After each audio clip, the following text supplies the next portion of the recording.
আমার বাপ রাজারহাটে আইলো, আসে রাজারহাটতে বেচা কিনা করে কাঁচামালের তরকারি বেচে, নিজস্ব তরকারি বেচে, বাড়ি যাচ্ছিল ফেরত দিল ওই গাড়ি তলে পড়েছে, ওই ইজি বাইক আর ভ্যান, 4 জন জায়গায় মারা গেছে, 3 জন। আর আমার বাপ হসপিটালে আসতে আসতে মারা গেছে।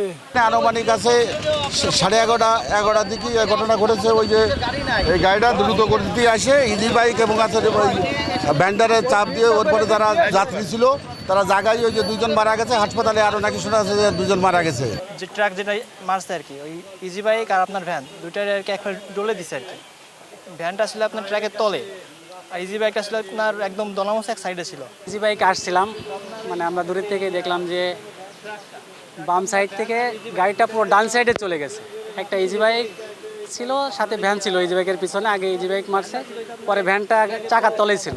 সংবাদ পাওয়া মাত্র দ্রুত ঘটনাস্থলে আমরা চলে আসি। আসার পরে দেখি এখানে 300 থেকে 400 জন লোক এখানে সমাগম। ড্রাইভারকে তেল পাম্পের ভেতরে আটকে রাখছে, ড্রাইভারকে আমরা ওখানে সেভে রেখে দিছে। উৎসুক জনতা এখানে যে গাড়ি ছিল সেই গাড়িতে আগুন ধরে দিছে।